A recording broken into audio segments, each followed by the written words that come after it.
याचिका कोर्ट के सामने क्या दलील थी।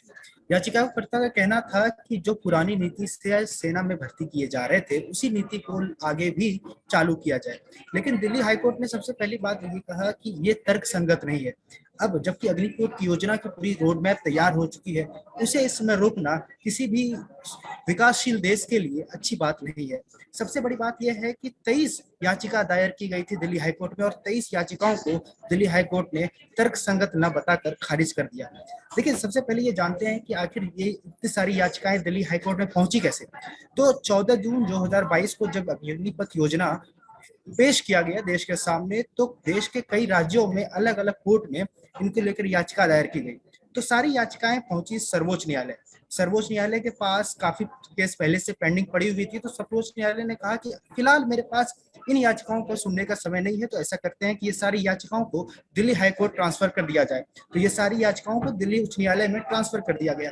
दिल्ली हाईकोर्ट ने यह फैसला 15 दिसंबर 2022 को ही सुना लिया और तकरीबन 2.5 महीने होने के बाद अब सारी याचिकाओं पर दिल्ली हाईकोर्ट ने सुनवाई करते हुए फैसला सुनाया कि दिल्ली हाईकोर्ट अब अग्निपथ योजना की कोई भी याचिका जो कि उनके खिलाफ अग्निवीर योजना के खिलाफ बताया जा रहा है, खास करके अग्निपथ स्कीम को, वो सारी खारिज करती है और अब आगे अग्निपथ योजना के जितने भी परीक्षाएं हैं वो होगी। और से सरकार के लिए काफी आज का दिन एक अग्निपथ योजना को लेकर अच्छा माना जा रहा है, क्योंकि सरकार को ये लग रहा था कि कहीं दिल्ली हाईकोर्ट इस पर रोक न लगा दे, और दिल्ली हाईकोर्ट अगर इस पर रोक लगाती है तो ये सरकार की एक बहुत बड़ी नीति है, उस पर सरकार को कहीं ना कहीं एक ड्रॉबैक, एक झटका लग सकता था। लेकिन आज के लिए केंद्र सरकार के लिए बड़ा दिन साबित हुआ। मैं आपको ये बता दूं कि अग्निवीर योजना के तहत 45 से 50 हजार युवाओं को हर साल रोजगार मिलेगा।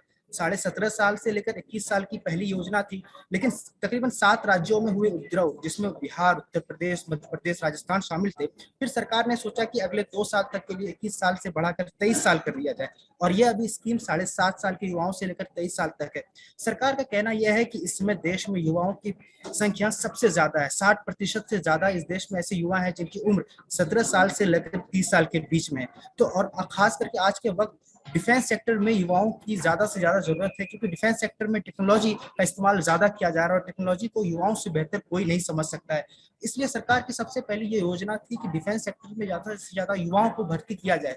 और सबसे बड़ी बात यह कि सरकार का कहना है कि जब ये सभी अग्निवीर 4 साल के बाद निकल जाएंगे, सभी मैं ये नहीं कह सकता हूँ, 25% ऐसे हैं जिसे नियमित रूप से इसमें अग्निवीर अग्निपथ योजना के तहत उन्हें आगे की नौकरी दी जाएगी। सिर्फ 75% ही अग्निवीर ऐसे होंगे जिन्हें 4 साल की सेवा के बाद सेवानिवृत्ति दी जाएगी। उसके अलावा उन्हें 11 लाख राशि भी दी जाएगी। 11 लाख राशि मिलने के बाद वो या तो अपनी आगे की भविष्य तय कर सकते हैं, आगे की नौकरी कर सकते हैं, या फिर आगे की पढ़ाई कर सकते हैं। गौर करने वाली बात यह है कि सरकार ने पिछले कुछ दिनों पहले महिलाओं को भी अग्निपथ योजना में शामिल करने की योजना बनाने की रोड मैप तैयार कर दी है। और सबसे बड़ी बात यह है कि सरकार का कहना है कि जो प्री स्किल्ड वर्कर्स हैं, जो ITI डिप्लोमा करके जो युवा सामने आ रहे हैं, उन्हें भी अग्निवीर योजना में शामिल किया जाएगा, अग्निपथ योजना में शामिल किया जाएगा।